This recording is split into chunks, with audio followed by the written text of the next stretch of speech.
Tip Tuesday. On today's Tip Tuesday, I've got my girl Rachel, and I am so excited to have Rachel here. Rachel has a channel called 7 and All, and she is amazing, guys. She is a wealth of knowledge. She was homeschooled herself, and because of that, she comes at homeschooling at a different point of view.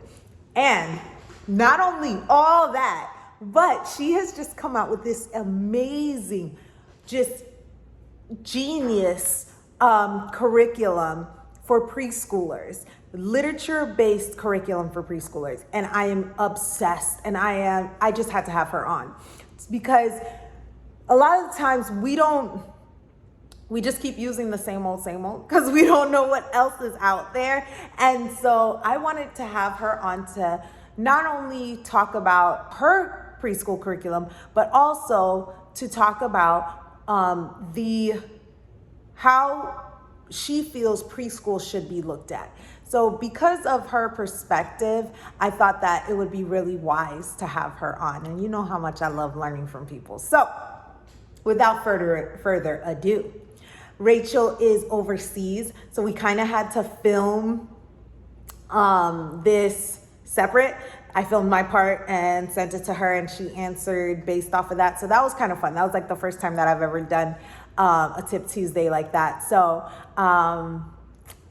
here we go. How are you doing today, Rachel? How are you, girl?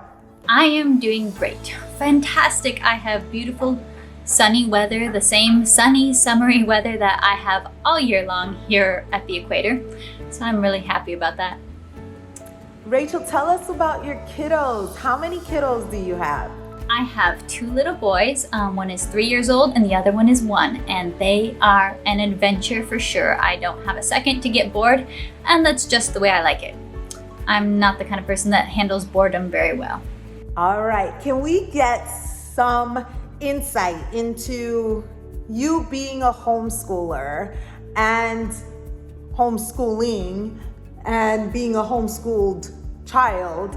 How was your experience? How did you take all that? So yeah, I myself am a homeschool graduate. I started being homeschooled in preschool, and I was homeschooled all the way up through 12th grade, and then I went on from there to college. And apparently I didn't get enough of the homeschool life, because not too long after college, I ended up moving back to my hometown around about 6 years ago now, and helping my mom with homeschool for my youngest siblings. She is a full-time working mom these days, and before COVID, she actually traveled a lot for work. So I was kind of a backup and have taught some classes with my sisters and really enjoyed the family time.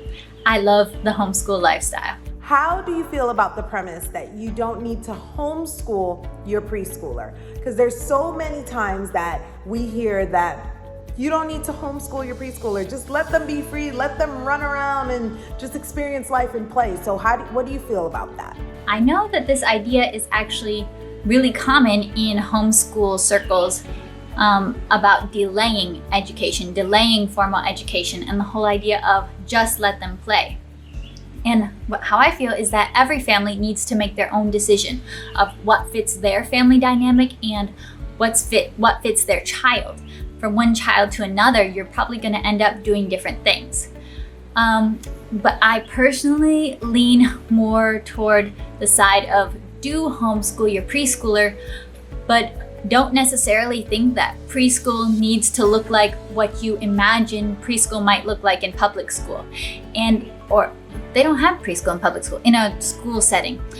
And I don't actually really know what people are imagining, because I've never been in this kind of school situation. So I have a very positive view of preschool. Why do you think that it's important? Like, why do you find it to be important? The big reason behind why I think preschool is important is because I think preschoolers are at risk of kind of getting lost in the shuffle of mom's busy day. When you've got a bunch of kids and you're homeschooling and you're mom and you're getting it all done, your big kids, they need to learn to read, they need to learn their times tables, they have real milestones they need to be meeting. You need to be constantly working with them, not letting them, get get lost. You got to keep pushing them forward, keep working with them, encouraging them. And then if you have babies, you need to be feeding them, putting them down to nap, changing their diapers, all of that stuff. And preschoolers are kind of in this middle zone that they're kind of not as needy. They don't need you as much as babies or young toddlers do. And they don't have the heavy workload in their day that an older child might have, that you're really working with, that you're really trying to get some subjects done with. So if you have a preschooler, you might end up kind of going through your day realizing, I didn't actually get much quality time with my preschooler today. We didn't have any time just for us.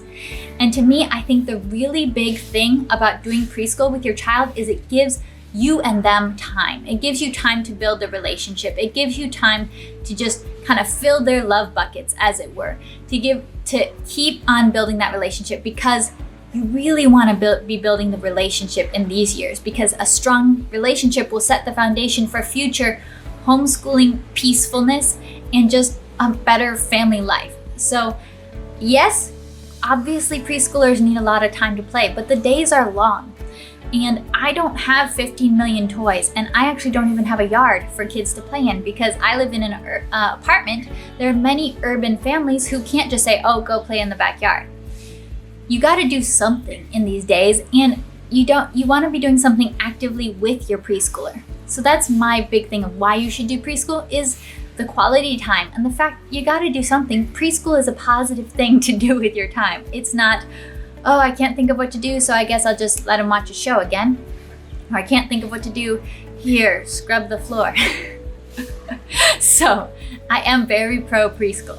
So how does homeschooling a preschooler look? How does that look? And I think everyone who homeschools tends to know that homeschool can look very different from day to day, and it doesn't necessarily look like what you might imagine school to look like. For me, with my preschooler, he loves books. So homeschooling my preschooler every day looks like a daily routine of, we read a good solid handful of books every morning. I pick out books from different categories, so we're always reading the Bible.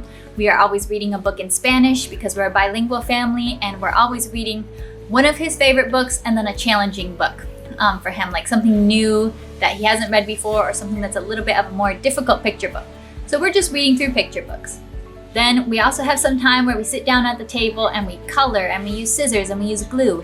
He loves glue sticks. So we use a lot of things where you have to cut stuff out and then glue it together. Just really simple pages out of workbooks. I have a couple of favorite workbooks. I've talked about them on my channel. But yeah, we use simple little preschool workbooks, just mostly for that building fine motor skills. And then besides that, it's all really just conversations. It's taking the time to sit down and play a game with him, instead of saying, oh, I'm too busy, I got so much to do, but actually sitting down to play little games with him, just card games or little bingo games. We've invested in a couple different things, or build a puzzle with him. And that's basically our preschool routine: reading stories, doing some fine motor skills, building puzzles, and then throughout the day we have conversations. I include him in my work. When I'm doing housework, I don't try to occupy him somewhere else. I just include him in my housework. I say, hey, you want to start the laundry with me? Hey, you want to take the laundry out of the washing machine and help me hang it up? So that's what preschool looks like for me, and for every family it's going to look a little bit different. What resources do you recommend? Now for preschool, I have talked about a bunch of different preschool curriculums. I've reviewed different preschool curriculums on my channel. I think preschool curriculums are an awesome and helpful resource, so that mom isn't thinking, I need to plan everything all the time for my preschooler. But ultimately, the biggest resources I recommend are: 1, literature, reading lots and lots of books, picture books, having so much fun. Those can spark so many conversations. And conversation is the second biggest resource that I think is really overlooked when it comes to homeschooling in general and homeschooling your preschooler. People think you can't really have a real conversation with a 3-year-old, but actually you really can. And we go through our days with a lot of conversation. I might not talk to adults all that often in my daily life, but I talk to my toddler and my preschooler a lot. And we just have conversations. We talk about the consequences of little actions and little events that happen throughout the day. I talk about the process. We're washing clothes. Why do we have to wash the clothes? What do we do after the clothes are done? We talk about the stories we read. We talk about the big deals of God. We talk about the Bible. We talk about character. We talk a lot. And what has actually surprised me is how much he has remembered, and how much days later he will bring up something that I said before, and he'll make the connection between a new event that's happening right now and something we talked about from a storybook, or something we talked about on a different day. So my big thing is resources, is read books to your kids and talk to them, and don't think they're just 3 years old, I can't have a conversation. Actually, you can have some really good conversations with a preschooler. Now, I know we can always fall into the trap of not doing enough. So how do we know that we're doing enough for our preschooler? For me, it's not so much about if you're doing enough, but are you doing something with your preschooler, if that makes sense. That's what I would recommend. Not really trying to think on the scale of, am I doing enough? But am I at least doing something intentional with them every day? And my big focuses at the preschool stage are actually not so much on letters and numbers. I know those are obviously a big deal. There are so many resources to learn them. I tend to feel like kids are going to pick up on the alphabet, and they are going to pick up on numbers and mathematical sense and counting and all these things, kind of just in general, because we are wired to point them out and talk about them and, play a game with them and all this kind of thing. So it's not that we don't work on it, but that's not my number one priority and my biggest thing where I want to see progress with my preschooler. I'm not really working towards a goal of him being able to count till 50 or being able to write all the letters of the alphabet or these types of goals. What I really want to see is character development. I want to see him being able to grow in his ability to understand concepts like we are kind to our siblings and we share with our siblings, or we respect other people, or what can we do when we are sad? What can we do when we are angry? Being able to handle emotions, being able to apply the kind of character and ideas we read about in stories to his own life. And I have seen progress in that. I have definitely been seeing a lot of progress in that with my preschooler as we keep bringing in conversations, we keep bringing in stories, we keep playing and building this relationship. And those are my main goals for right now, because I feel pretty confident that he's going to learn the alphabet at a reasonably normal age. And he already is recognizing a bunch of letters. Some kids are always surprising you with what they know. But for me, that's more what I kind of go by, and what I look at is, what am I seeing about changes in his character? What am I seeing with little bits of growth in empathy and compassion and consideration for other people in the family and for his friends? So that's kind of where I go with, am I doing enough? Am I heading in the right direction with my preschool? Rachel, that was so good. All right, so for additional resources and all the things on preschool, how can we connect with you? How can we find you? Well, I have my own YouTube channel, just like Wendy here, so you can find me at 7 and All here on YouTube, or 7 and All Family on Instagram. And what is kind of the really big news this week is I am just beginning the launch of a homeschool curriculum resource company, printable homeschool curriculums, together with my family, and it's called Where'd You Learn That? And we are actually releasing some preschool lesson plans, some easy to use literature-based preschool lesson plans and curriculum. There's already some up on the website right now. If you head to where'dyoulearnthat.com, you can sign up for my newsletter there, which will give you access to a free sample of the curriculum. And also in my newsletter, I'll be sending out resources and ideas for you as you teach about preschool, some good book suggestions and all that good stuff. So that's where I recommend you find me. Head to my website, sign up for my mailing list so you can stay in touch, and we can continue the conversation about having a positive preschool experience for both you and your kids. Rachel, thank you so much for joining me today. Ladies, all of that information will be linked in the description down below. Follow Rachel, send her some love, let her know that you came from Wendy at Plan Prep Pray. Thank you guys so much for watching. Don't forget to subscribe and hit the notification bell, and I will see you next time. Bye. Bye.